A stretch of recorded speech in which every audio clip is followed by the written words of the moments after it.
You're listening to The Upland Rookie, a podcast presented by Upland Brits.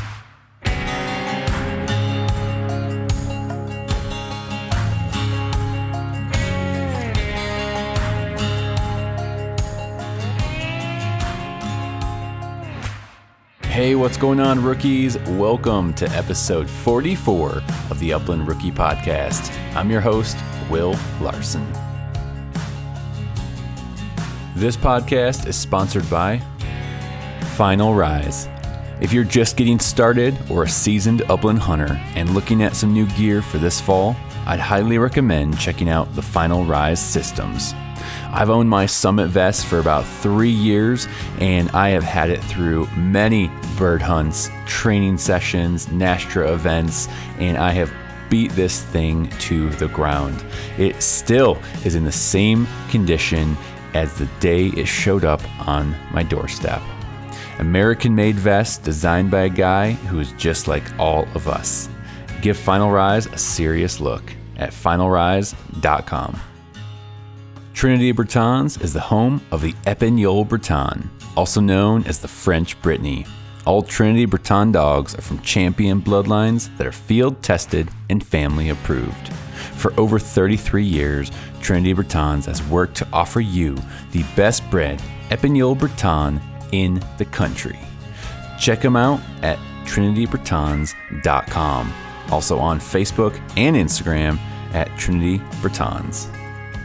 Gunner Kennels. I've personally used and tested every major kennel brand on the market today. After months of hands-on experience, Gunner is the only kennel I'll use for my favorite bird dogs. Man's best friend deserves man's best kennel. That's a Gunner kennel. Inukshuk Professional Dog Food is the highest energy dog food in the world. Inukshuk's dense formulations ensure that your pup in training and your seasoned bird dog get what they need to succeed in the field. Inukshuk works hard so your dogs can work harder. Check them out at inukshukpro.com. Hey, what's going on, everyone? Welcome to another episode of the Upland Rookie Podcast. Thanks so much for tuning in, subscribing to the podcast, and just journeying along with me week in and week out, guys. It's been so much fun to sit in my garage, cold or hot or rain or shine, and do this show with you guys. So thank you for that. Hey, if you're listening to this episode got published a little bit early. This is Sunday, June 5th, and today marks the last day of the Final Rise sale. So Final Rise sale over at finalrise.com. It's going to save you $30 off any vest system. So the Legacy, the Summit, or the brand new Sidekick vest. And so if you've been in the market for a new Upland vest, if you've been wanting to try Final Rise, I'm telling you right now is a great time to head over to Final Rise, save $30 off any vest system. So just use promo code Final Rise. That's it. Final Rise at checkout. Going to save you $30 off any vest system. So guys, I cannot say enough about the Final Rise vest that I've been rocking. I know a lot of vests have hit the market over the last couple of years. I picked my Final Rise up about 3 years ago, and right when Matt launched the company, and I could not be happier with it. Probably one of my favorite pieces of gear that I've purchased in the last several years. It has been beat to the ground through NASTRA events, tons of hunting trips to Nebraska, Kansas, Montana, North Dakota, here in Colorado. I've taken this thing everywhere. It's had probably maybe five bird species in the bag now. And guys, it is still quality. It's still, looks, it's got some blood on it, but it looks like it did the day it showed up. So check out finalrise.com. They got their sale going on right now. It ends today, though. It ends Sunday, June 5th. So make sure you get over there. Couple other things, couple other house cleaning items I just want to kind of run through, let you guys know about. I was looking at the reviews over on Apple Podcasts, and guys, we are at 90. 90 reviews. We are so close to 100. So would you do me a favor? Would you head over to Apple Podcast, and I need 10 people to leave a review, a written review. Pick your stars. 5 would be amazing. Leave a review over there on Apple Podcast, and let's try to get to 100. Okay, can we get to 100, please? in a week. Let's say a week, maybe 2. We'd love to see us get to 100. So again, reviews, you guys may or may not know the algorithms in the podcast world. If someone searches Upland Podcast or Hunting Podcast, the more reviews, the more written reviews, the more stars, it's going to kind of push that. It's like a Google search. It's going to push that review or that show higher in the search results. So again, all for the love of helping the show get out there to more hunters, just like you guys, get the information out, get the content out, because I think it's something that is worth those getting into hunting, those who have been doing it a long time. I think and I hope it's worth it for all you. So can we try to get to 100 reviews? So head up, push pause right now. Head over to Apple Podcasts, leave a review, and that would be great. So goal is try to get to 100. We can do it. I know we can. Couple other things. A look at what's coming up this summer. Why did I write this down in my notes, guys? Why did I write this down? Oh, I know. This summer, it's going to be great. I've been firing on all cylinders right now. I have an incredibly packed June with some awesome guests coming up for you on the podcast, even into July. And I'm just really, really excited for the guests that have agreed to come on the podcast already. We've been in talks with what we're going to talk about. I'm getting outlines done, and I'm just super pumped for what this next couple months is going to look like for the podcast and who we have coming on. And so a couple people who have never done a podcast before, which I'm really excited about.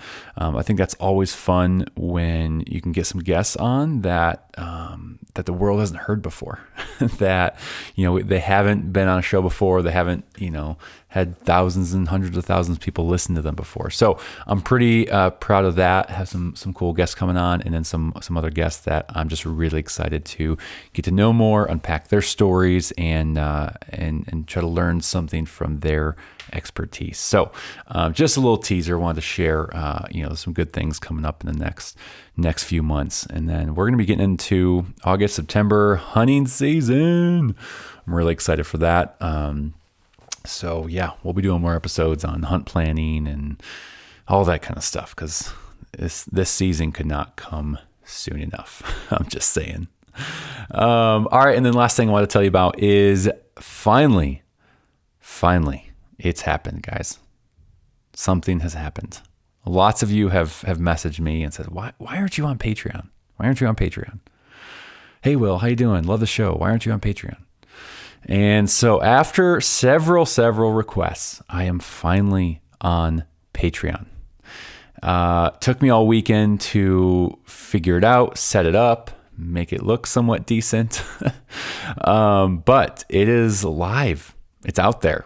It's kind of scary, but so Patreon is out there. The Upland Rookie Podcast. Just go to patreon.com and search the Upland Rookie Podcast. You will find my page. And if you would like to become a Patreon member of the show, you can. So I have 3 tiers. I have a basic wing shooter. I have the elite wing shooter, and I have the gold level wing shooter. Yes, I know it's. Took me all day to come up with those names. But guys, I am going to be offering some cool stuff to the Patreon tiers. So if you would like to support the show, I would highly recommend head over to Patreon and become a member. I'll give you honest live updates. As of today, I have no members right now because it just launched. So I have a couple goals set within Patreon as well. And so one of those goals, you can see if you scroll to the bottom of the page, it'll show you goals. So once we get to X amount of Patreon members, we'll do a giveaway. Once we get to another amount of Patreon members, we'll do another giveaway.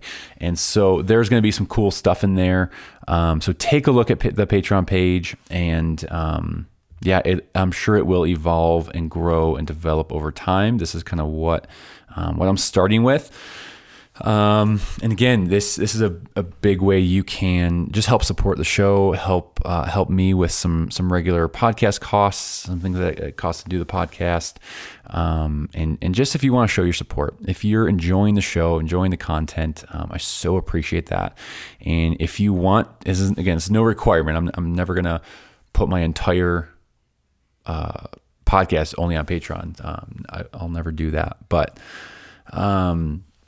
if you're enjoying the show and want to show your support in that way by giving monthly, that is so appreciated. And I'd be super grateful if you choose to do that. If no one chooses to do it, oh well, I gave it a fair shot. But if you'd like to support me in that way, head over to patreon.com, Upland Rookie Podcast, and check out the different levels that we have over there. So super thankful, guys. Thank you for considering to become a patron.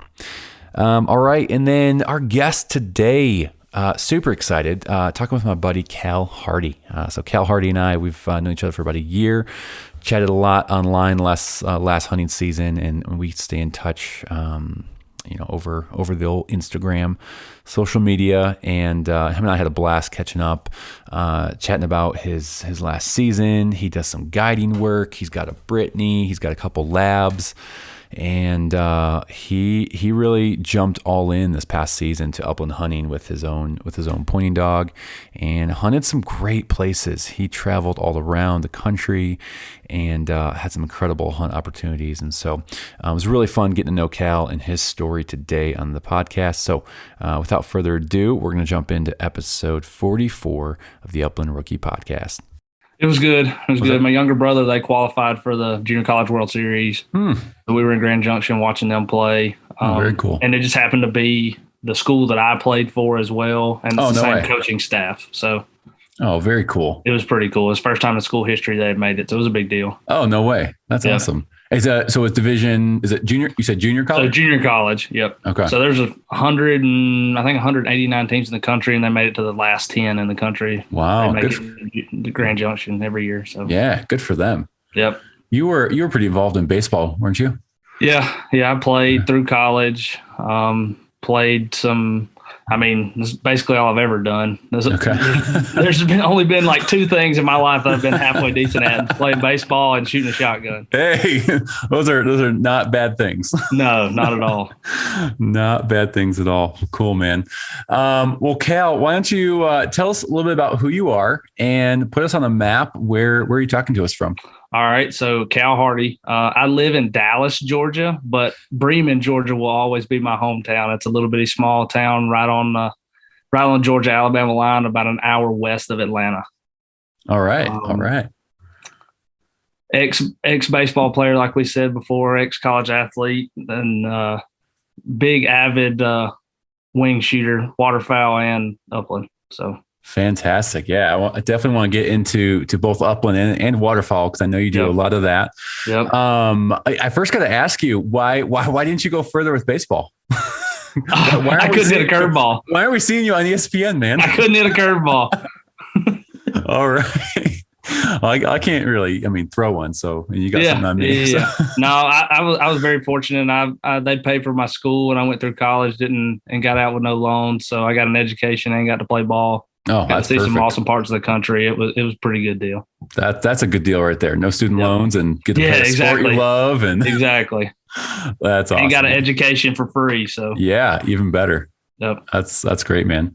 Well, before we dive into more of your story, I saw your Instagram a couple of days ago, and did you go frogging? Do they call it frogging? Yeah. Tell me about that experience. So that was the first time I'd ever been. One of my good buddies, they go down to South Georgia. It's right on the Georgia-Florida line. There's a lake down there, Lake Seminole, and we went down there and just gigged a cooler full of frogs. We probably caught 40 or 50 in an hour. Dang. So is that what you call it? Gigging? Yeah. Okay. I just learned something. Yeah. So and basically what we did, you ride, he's got a boat with a mud motor on it. And so we're riding close to the banks, just kind of putting along, spotlighting the banks. Okay. And then when you see the eyes, either we'll pull right in or swing back and come back to them, and then just pull the nose of the boat right up to them, and whoever's gigging be on the front of the boat and just Wow. And are you Yep. just reaching down to grab them, or you have a net? We had one boy that was barehanding them, but they have it's like probably a 4 to 5 foot pole with a sticker on the end of it. Oh, okay. Okay. And so you just get them on the end of that and then pull them back in, throw them in the cooler. That's awesome, man. Did you eat any of these? We've got them all cleaned, ready to go. We're waiting. We're going to have a big fry. All Here right. Probably July 4th. That's awesome. You'll have to tell me how those are. Yeah. No, they're good. There's some big looking frogs. Yeah, they were. I mean, I've eaten drumsticks smaller. That's for sure. Yeah, that's true. You go to Buffalo Wild Wings and it's exactly. They call those wings, but yep. Oh man. Well, that had to be a blast. That looked fun. That looked fun. We had a good time. That's good. How's the weather in Georgia right now? Hot. It is getting bad. I was just in Colorado and there were lows down in the 40s, and then I get home today and it's 90 degrees with probably 80% humidity.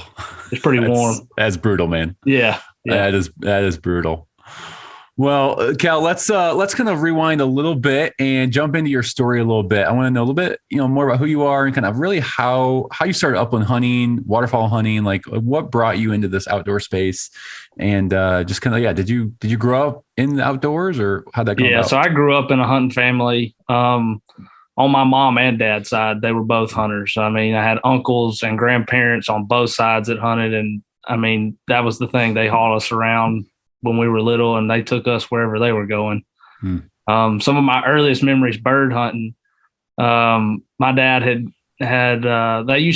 he's from middle Georgia, and middle and South Georgia used to be real big Bob White quail territory. That used to be kind of the capital of the South, Sure. That's what there's Bob White quail. And so they grew up hunting all the time. So they ran a sporting goods store. Mm-hmm. So they always had invitations and places to go and hunt. And so they always hauled me around. And I remember when I was younger, I had a Red Ryder BB gun and dogs would go on point. They would let me walk up and shoot one bird on the ground with my BB gun, and it would flush the rest of them, and then they would shoot them. So I was basically the flusher. You were the flusher. It made me feel like I was part of it. That's awesome. So were bird dogs kind of, it sounds like they were a pretty big part of that already from a young age? Yeah. I mean, we've been around dogs kind of, on and off my whole life. I mean, we had them when I was younger, and then kind of when I got into middle school and high school, I was playing 3 sports, and I got away from hunting for a while just for the simple fact that I was busy. I mean, sure. And then playing through college. Now, when you got into college, you had a little bit more free time during hunting season. Sure. Especially waterfowl for a baseball player, it just kind of lines up perfectly. Kind of works. And so I got back into it, and then as soon as I got out, I mean, it's been full force ever since. That's cool. What would you say your time right now between, I guess, upland and waterfowl and even big game? I know you do a little big game. It's like, what's your percentage of time that you spend with each of those? Oh, me. It's probably, I'd say last year, I hunted more last year than I probably ever have. I probably spent 30 days in the field waterfowl hunting. I probably spent another 15 to 20 upland, and then 4 or 5 days big game hunting. Nice. Yep. Oh, that's fun. Did you come out to Colorado last year for big game, or is that this year? Yeah. So we were in Northwest Colorado. Nice. Yep. You do pretty well. Do you fill a tag at all, or? Yeah. I shot a pretty nice bull, a 5x5 bull, and we had 6 guys in camp. We shot 6 bull elk and 4 muley bucks. So we had a good camp. Yeah. Oh, that's a great camp, man. Yeah. That's I had to buy a new freezer when I got home. Oh, I'm sure you do. If you could find one, right? Yeah. I got lucky. I found a stand up on. I bought the floor display model. Yeah, that's the way to go. I'm sitting right next to a display model right in my garage. Yep. So. Yep. I'll take it. Yeah. It works. Extra dense, Yep. That's perfect. Were you archery or rifle? No, rifle. We were in third rifle out there. My grandfather's got a big place out in part of it's in Craig, part of it's in Maybell. Okay. That's awesome, man. That's awesome. Yeah. Talk about this past season with birds this year. Again, you said you spent quite a bit of time in the field, both waterfowl and upland. Like, where'd you go? How was it? What was your experience like? So started in September. We were sharp tail hunting with Anthony Farrow from Fetch and Feathers. Yep. He trained one of my dogs. That's So, right. That's right. Jesse, right? Yep, Jesse. Okay. Yep. So I got the invite and hunted with them in September. That's the first time I had ever been out west upland hunting.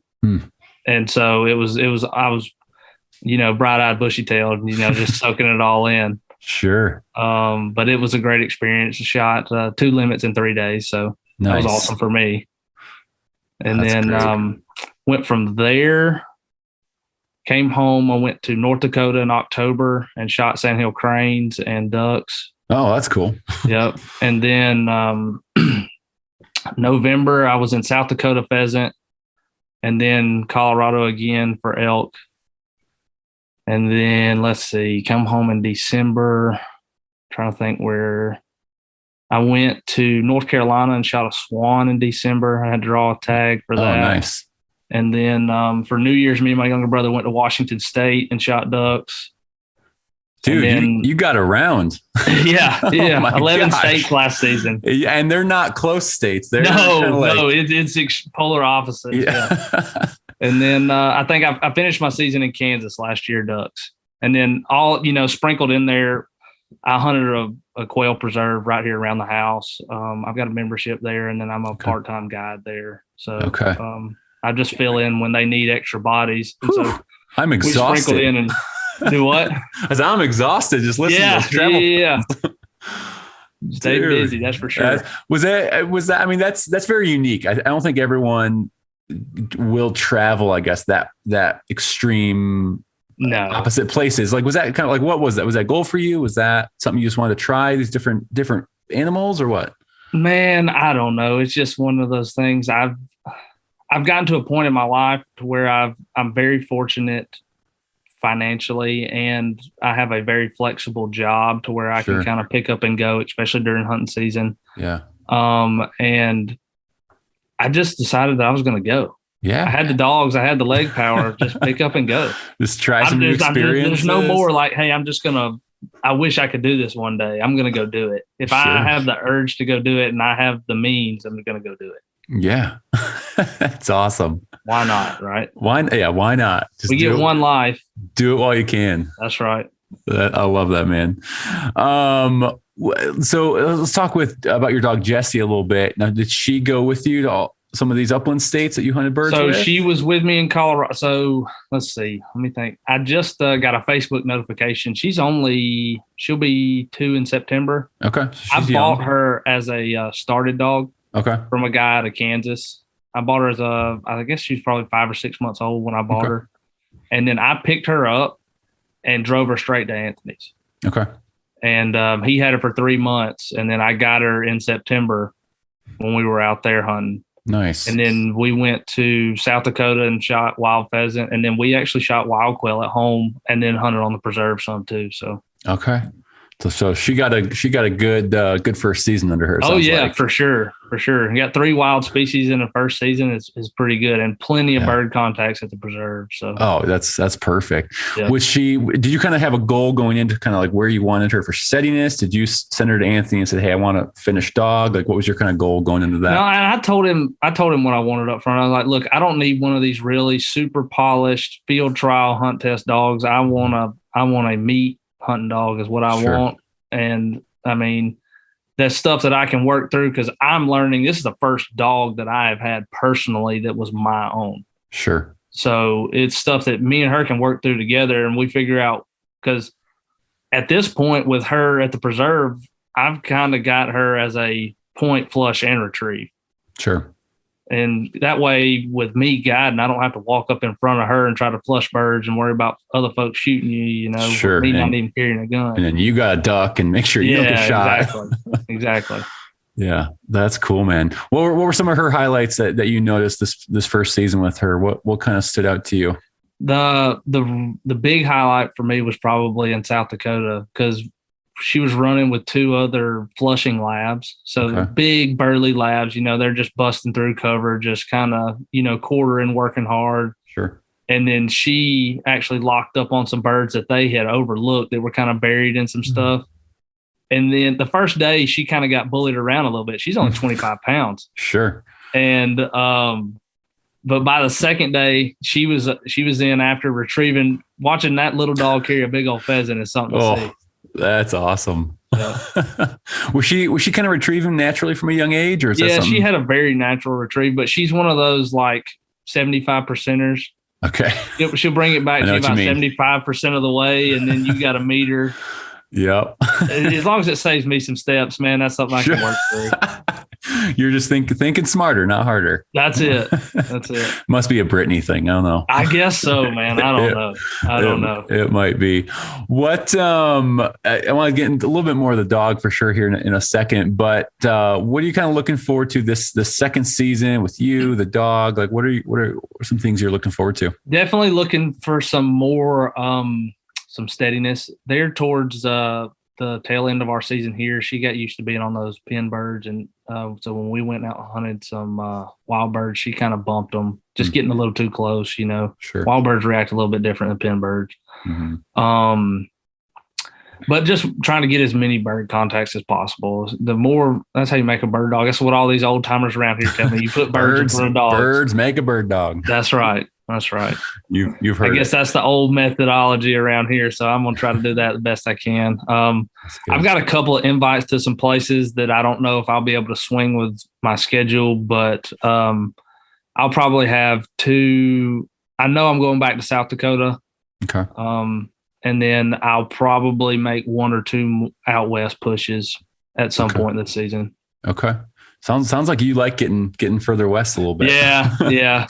If my roots weren't so deep here, I would probably move somewhere in the Midwest for sure. I was going to ask you. I was almost going to ask what's keeping you in Georgia, but just family ties, and I'm a 5th generation in a family business here, and I run a real estate, or I've worked for a real estate company in this territory. I've lived in a 20-mile radius my whole life, so I know just about everybody in my area.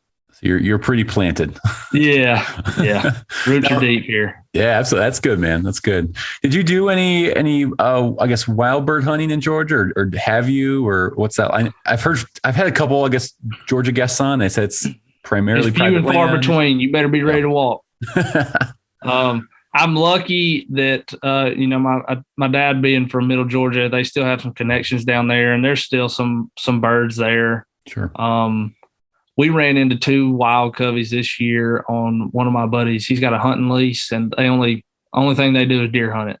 Okay. So when it came springtime, or rolls around after deer season closes, we went in there and they had 2 coveys of quail in there. And we bumped 2 coveys. I think there was a covey of about 15 to 20, and then they had another covey of 6 or 7. Okay. And we shot 2 out of the 2 coveys. So. Nice. That's a win. That sounds like a win to me. Yeah.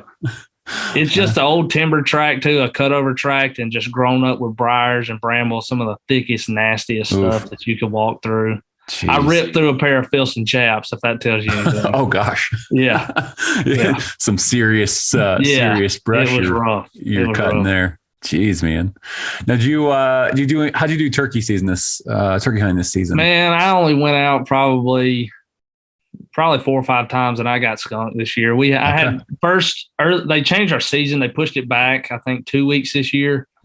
And some folks benefited from it, but the areas that I hunt, it kind of hurt us a little bit. Really? We had birds gobble the first couple of weeks, and then it just got tight-lipped, and I was busy working and didn't get to go near as much as I normally do. I'm not a huge turkey hunter. Okay. Turkey season was always during baseball season, so I never really did it as a kid. That's something that I did as I got older. Sure. What do you know why they moved the season back in Georgia? They're experimenting because the population numbers are down. There's been a lot of now this is just my theory. I don't know this for sure. When COVID happened, there's a lot of people in the woods that normally didn't get in the woods because they were being able to work remotely and stuff like that, and the population took quite a hit. They lowered our bag limit and pushed the season back. I think they pushed it back to kind of let some of the early breeding happen to where they could go ahead and maybe build up the population moving forward. This is the first year they've done it, so it'll be a couple years to see if it helps benefit that. Yeah, definitely, man. Definitely. Well, that's cool. All right. Transitioning back to the bird dogs. Okay. First off, what led you to picking up your own dog, and how'd you land on the Brittany? All right. So picking up my own dog, I have I have a good friend, and he's kind of he's almost kind of a mentor. But me and him travel and hunt together, and we met through a duck call page on Facebook. Nice. Kind of a duck call collectors page, and like a duck call collectors. Swap. Yeah, it's like a swap page, like a buy sell trade page, and we got met through that. And then I went out. He invited me to the preserve that I have a membership at now to come hunt with him and his wife, and they have a stable of dogs. They have, let me think, they've got an English cocker, they've got 2 wire hairs, a beagle, and I think 2 labs now. So yeah, they got a bunch of dogs, and his wife's the head guide out there, and so he kind of really reinvigorated in me getting back into it. And so I just decided I was going to buy a dog, and I wanted a dog that I could, when I made that decision, I wanted to go ahead and have a dog that I could have for last season. So that's what kind of led me to look for a started dog. Sure. But I wanted a Brittany because my dad had a Brittany. We had a Brittany in the house growing up. She wasn't a hunting dog. She was a house dog, but I like the temperament. I like the size. Sure. All of that. So yeah. The size, it's hard to beat the size of a Brittany. It's not too small, not too big. Yep. It kind of feels just right to me. Yep, exactly. The kennels don't have to be massive. Like there's some little perks to this. Yeah, those gunner mediums are way better than those gunner intermediates to haul around. Oh gosh, yeah. I mean, you save what?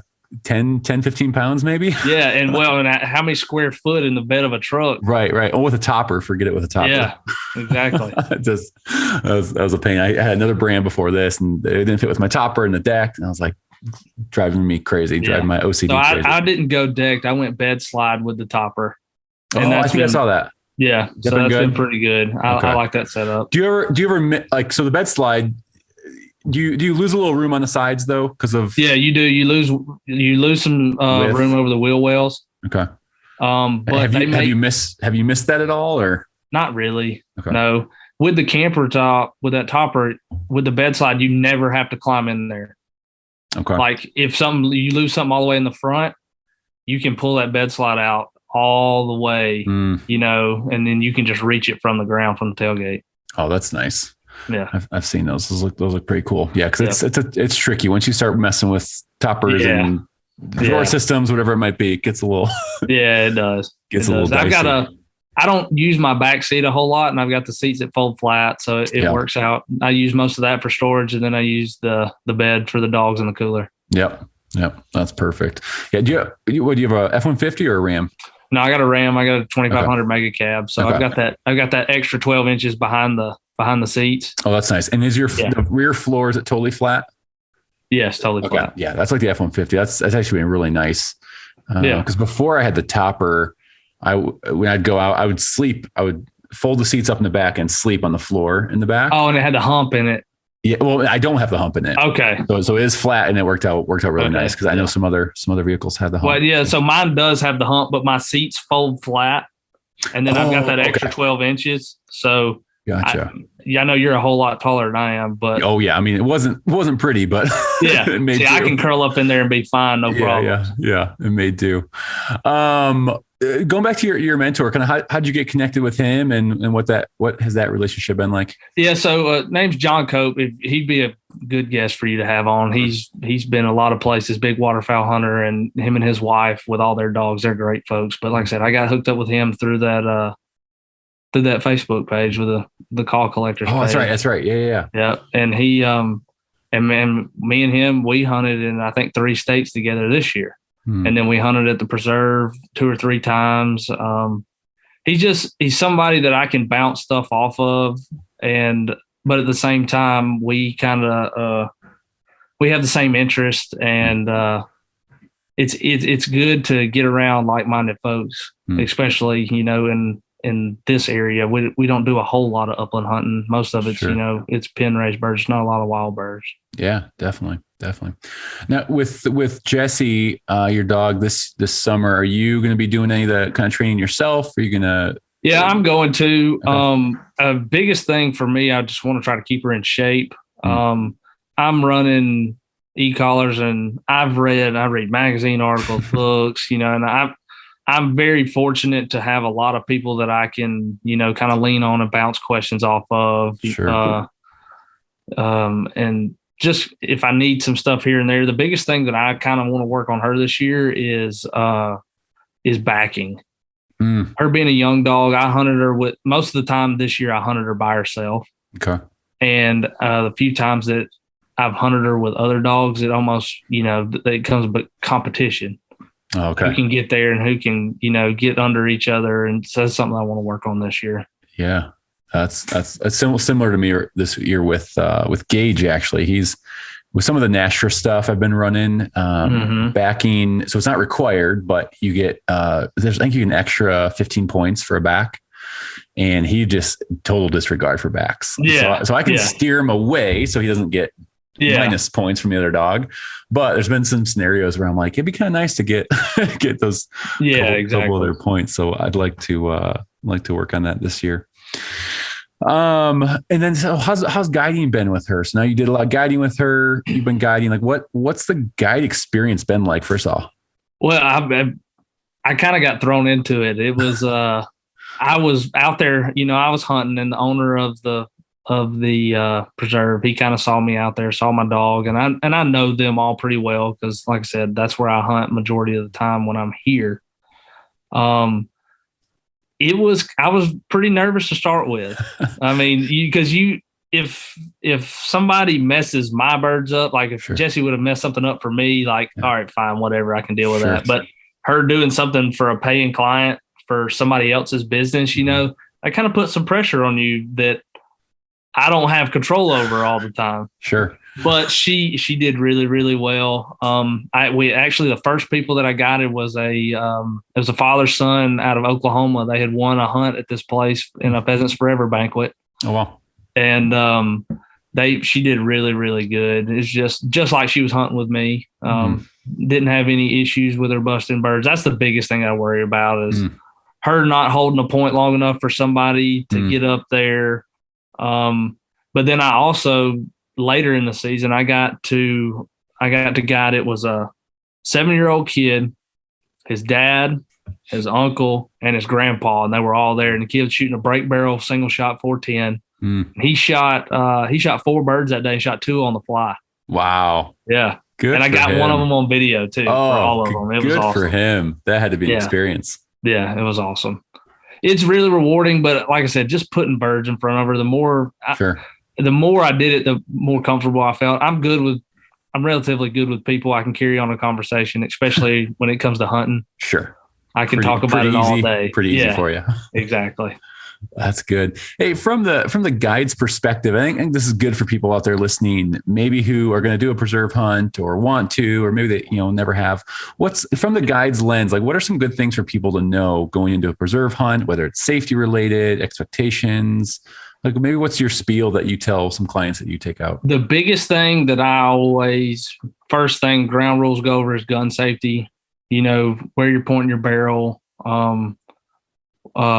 And be honest with you, I've guided some folks, and there were people that I knew, and I was like, look, if you shoot my dog, we're going to have problems. Don't shoot my dog. Sure. She's going to point. She's going to flush. Let the birds get up. Sure. And most of the stuff that we were hunting was kind of either taller switchgrass or some pines. And the switchgrass was probably anywhere from, on the low end, it was 2 foot up to, some of that stuff was 3.5 foot tall. So, I mean, if it gets above, bird gets above that, you're shooting above, the horizon, you're usually fine. Okay. Just got to have good judgment. And you can kind of tell after about the first covey or how they even load their gun. You can just kind of watch and just kind of see. It's just stuff that you have to look for to see how comfortable they are handling a gun. Because I hunted with some folks this year that never hunted before, like first time hunters. And so it's just little stuff that you have to, and you can make corrections along the way if need be. Sure. Are you changing kind of what you're telling these clients based on their experience, or is it pretty much you're telling them all the same stuff no matter their experience? I kind of lay just basic ground rules, just gun safety, watch out for the dog, watch out for each other, shoot your lanes, 10 and 2. Yeah. If you're on the end, you can swing a little further. And then based on how they perform, we'll make a correction or adjustment if needed. But I'm pretty lax. Yeah. Most of these folks that I was with had hunted before and they knew the drill. That's cool. Everyone gets a little trial period.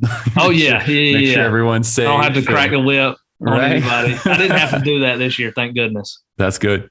Yeah, that's good. What's your preserve season? When's it go till and when's the end? So I think it opens October and then it actually goes to the end of March here. But they shut it down mid-March. It was starting to get too warm for the dogs. I mean, you could run about an hour in the morning and it was just, it'd be 80 degrees. Sure.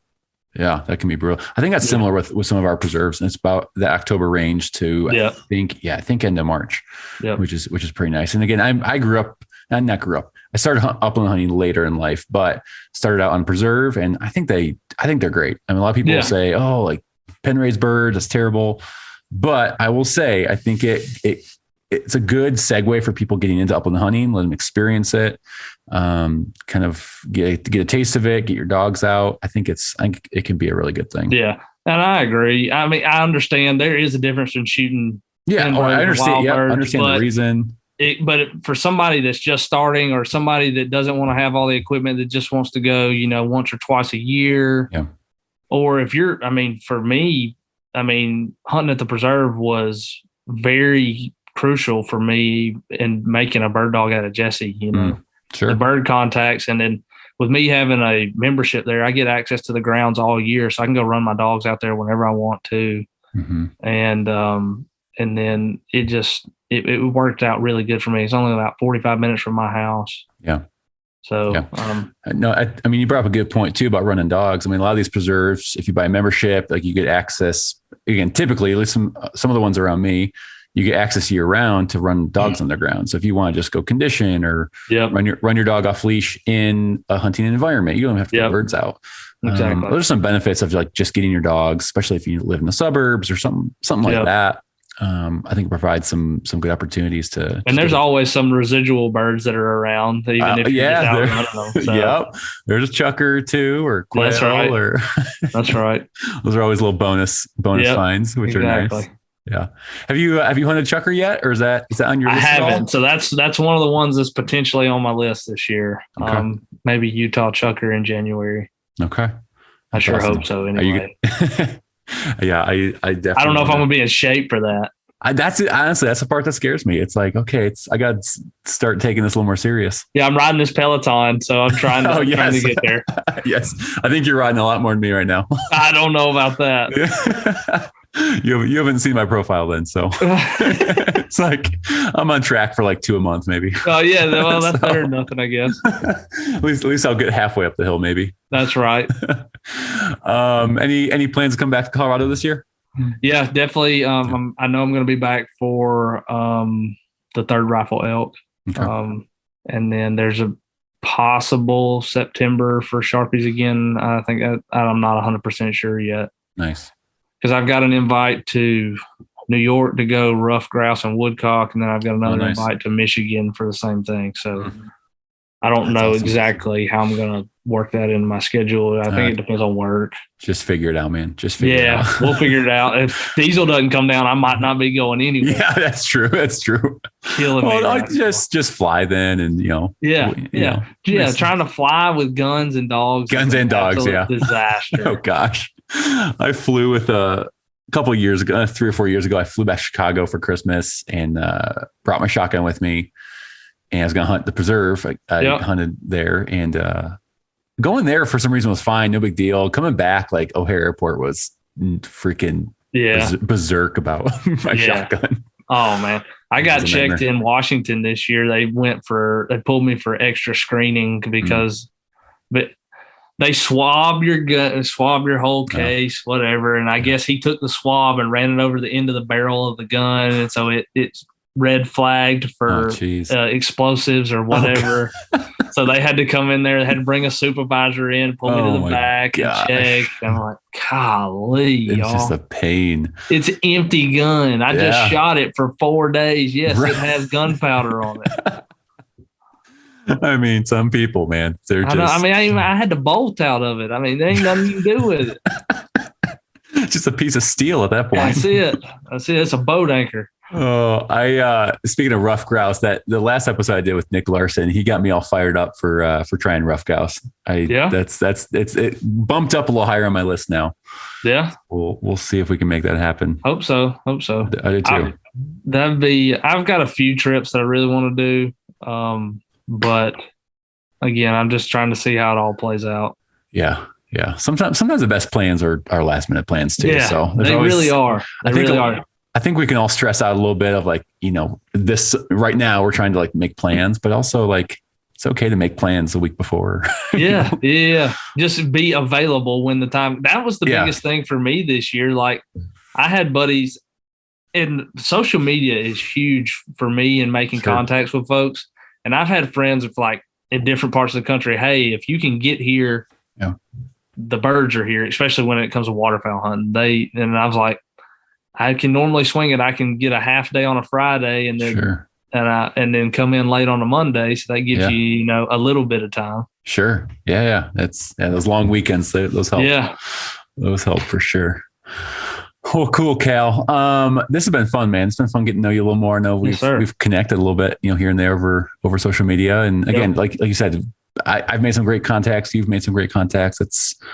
There's a wealth of people out there that are, fun to talk to and willing to share. And that's the thing. You just got to reach out to them. Like they're people too. And a lot of these folks are so willing to help. Like Anthony Farrow is one of the people that I lean on the most. And he trained one of my dogs. He trained Jessie for me. And like, I could not have been happier with the way she's turned out. If I ever have any questions, he's so accessible and easy to get a hold of. And we've actually developed a really nice friendship. That's awesome. Every time I've talked to him, he's been more than happy to help and responsive and absolutely. And, fun to get to know him a little more. And I think another guy that I think he was on here is Adam Peck.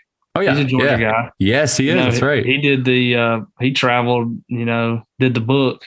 Yeah. Traveled to the US. That was fun. Remember when he was doing that tour? Yeah. I missed that. That was like 2 years ago now. Yeah. Adam, if you're listening to this, we need to bring this tour back. Yeah. That was a lot. I think he was on it.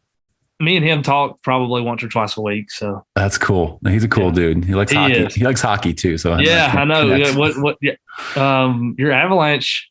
How do they do? They're doing great. Off to a good start. Are they in Western Conference Finals? Is that what it is? Yep, Western Finals right now. They just killed the Oilers last night. Well, they scored 8 goals last night, right? Yeah, it was a slaughter, man. Yeah. but the Oilers scored 6. So I know. It was not like it was a landslide. It got a little close for a second, but it's fun. I've probably shared this before, but so one of my sons is a big Oilers fan, and then the rest of the house are Avalanche. And so it made for an interesting night last night. I bet it did. We had a son who was pissed. I bet. I don't know anything about hockey. Oh, nothing. It is fun, man. I love watching it. I kind of halfway know the rules. Yeah, but that's good. It's at close the same enough. time, like those guys skate faster than I can run. I mean, it's impressive. It is. They are athletes for sure. That is a fact. Well, man, a couple more things before we wrap up here. One of the things I like to ask every guest is, talking to the Upland rookie out there, someone who is heading into their first season, maybe they're picking up their first bird dog. What's some advice that you would tell them? Oh man, just find somebody that you can lean on as a mentor or somebody that you can tag along with that'll answer your questions. That's been super, super beneficial to me. And don't be afraid to go out and mess up. That's how you learn. You learn from making mistakes.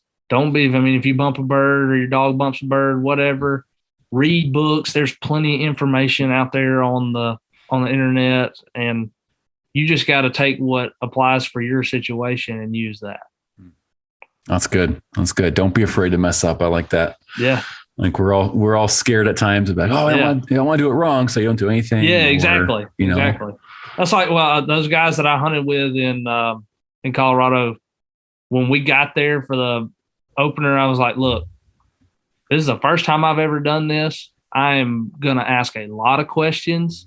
If they're dumb questions, that's fine. You can laugh at me later, but I'm asking questions because I want to know. That's good, man. Y'all don't let me do anything to mess anything up. And they were just as open and receptive as I could have ever expected anybody to be. So That's awesome. I was very grateful for that. That's cool, man. I love that. All right. And the last section here is our rapid fire round. So I'm just going to ask you a few questions and then just kind of give me your off the cuff answer and we'll go from there. All right. All right. All right. First one. This is not on the list I sent you. So your snack of choice when hunting. Snack of choice. And anybody that hunts with me will know this. I know 100%. The answer already. It is a strawberry Uncrustable. Yes. 100%. I'm going to have them in my cooler every time I'm in the field. How many boxes are you packing of these? I don't know, man. I'm anywhere I can buy them. I'm buying 24 at a time at least. And go to Costco and Sam's. I tag them in all of my posts, and I get nothing from them. Absolutely nothing. Oh, how dare they! I even have like a hard plastic Uncrustables holder that keeps it from getting crushed. No, for real? Yeah, Uncrustables branded. It's like the box tops. Branded. Enough of them. No, I gotta find that. Yes, dude, that's next level right there. I'm telling you, and they are not giving me any love. Wow. Okay. Maybe I still buy them. Hey, maybe both of us will reach out. Maybe we'll get a little podcast sponsorship going. I'm telling you, I don't even need any money. Just send me some Uncrustables. Dude, it is the best thing to have out there. I did it 100%. many times this year, last year. It's a good like lunch, snack, breakfast, dessert. You can. It's very versatile. It packs well in the cooler. It's okay if it's a day or two old. Like it doesn't matter. Yep. It's a solid choice, man. Absolute go-to. That I'm telling you, I'm going. You look in my cooler. If I'm hunting somewhere, there's going to be Uncrustables in that cooler. Oh, I just thought of that when we were talking. I was like, I got to ask you about the Uncrustables. Okay, now to the other questions. What came first? I asked this question to Nick Larson last week. What came first for you? The gun, the bird dog, or hunting? Hunting came first, then the gun, then the bird dog. Okay. All right. I'm liking this. I think this is going to be a new regular question. Yeah. All right. What gun are you carrying into the field for upland hunting and why? So I'm a 16 gauge guy. Not a lot of folks. I mean, that's what I shoot basically all year round, but I've got a new style A5 Sweet 16 Maple. It's a beautiful gun. And then I'm for waterfowl, I just got one of the new synthetic 16s. It's the new style A5. I'm a Browning guy too. So nice. I sent it off to Rob Roberts and had it done up. He did a special coating and everything on it for me and put some of my custom logos and stuff on there. So cool. It's a sweet little gun. So you're 16 gauge for both waterfowl and upland? Yep. Nice. Yep. That's why I shot those cranes and I shot the cranes in October with a 16 gauge and shot that swan with a 16 gauge too. Oh, very cool. Yep. That's awesome. Are the A5s, are those the ones that they call like the humpback? Yeah. Okay. So they have the old ones, the old Browning, they used to call them Auto 5s.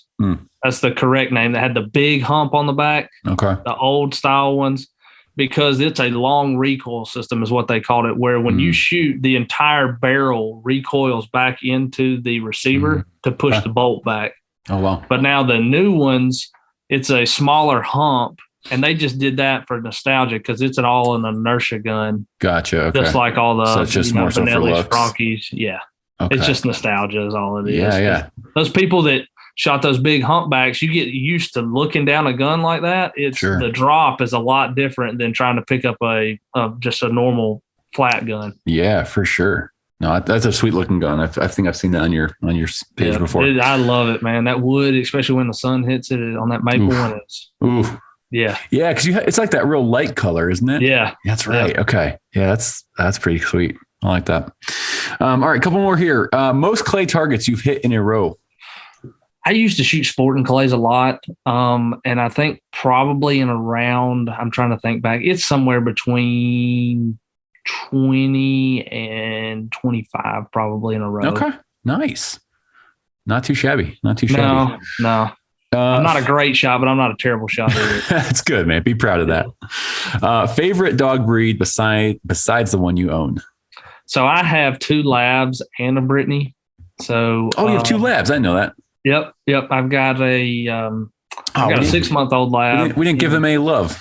They're fine. They get plenty of love. They're laid up in the bed right now. So 2 labs and a Brittany. If I was going to ever have another one, I'd probably either get a wire hair or a short hair. Okay. I'm fond of Anthony's dogs. Yeah, I like his dogs. Those are some good looking short hairs for sure. Yeah, and they hunt too, man. Oh yeah, they're classy looking. They are. The wire hairs are nice too. I've always kind of if I went with a German dog, it'd probably be a wire hair maybe. Yeah, they look. They don't shed. Pretty built. Oh, I didn't know that. Yeah, they're single coats. They don't shed. Okay. Ooh. Yeah, hypoallergenic. Nice. For those kids with allergies. Hey, if you got to get rid of one, I mean, I know, right? Depends on how much you like the kid. That's right. Okay, a couple more. State you have not hunted yet and would like to. Idaho, Montana, or Arizona. Pick one. And all 3 for different. Pick one. Arizona. Okay. I want to go shoot quail in Arizona. Being from the South, quail's the thing. I want to go shoot those quail. Quail is king, huh? Yeah. Favorite bird to hunt and why? I think I know what you're going to say. It's going to be bobwhite quail. That's what it is. That's the bird of the South, King Bob. And then beverage of choice after a hunt.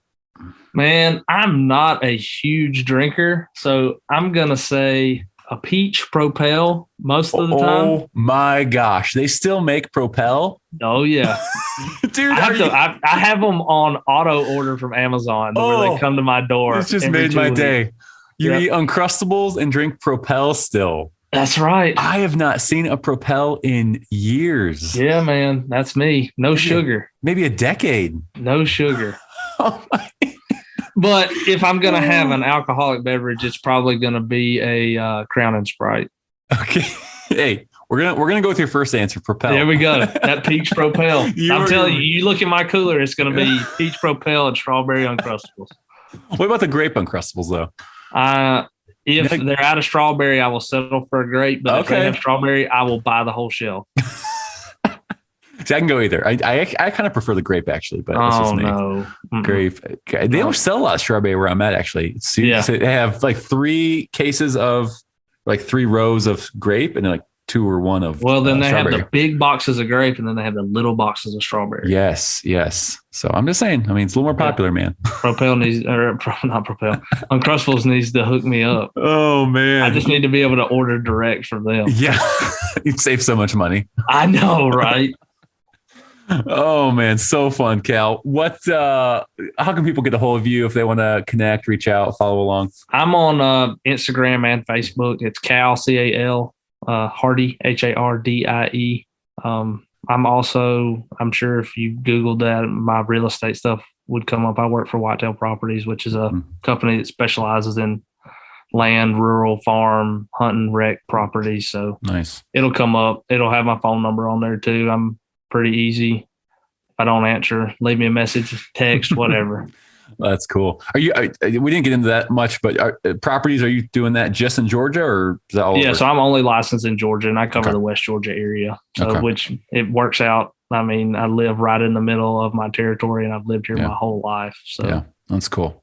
I think I follow that page you have, and every once in a while I'll show my wife this like property. Yeah, man. Like, she'll just look at me. She's like, "What the hell are you doing?" I'm always looking at like I know other agents like out in South Dakota and Kansas and all that stuff. They always have great stuff. I know. It's like, oh my gosh, it's just money, right? It's kind of fun to dream. It's look at some of these properties, and there's no. Well, I'll like be flipping through some like these properties, and she's like, "Well, where's the house?" I'm like, "Well, there's no house. It's just land." Yeah, it's just the land.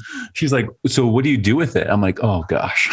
Yeah. Well, that's what I was. The Colorado market is insane. Crazy. Insane. Because we stayed at an Airbnb in Grand Junction when my brother was there. And like, I was looking at like some of these Airbnbs, like, yeah, these are nice. Like these people are making bank. Sure. And then I looked at how much it's like a 3-bedroom 2 bath, 1,300 square foot, selling for $400,000 and $500,000. Like, good Lord. Oh, easy. Yeah, easy.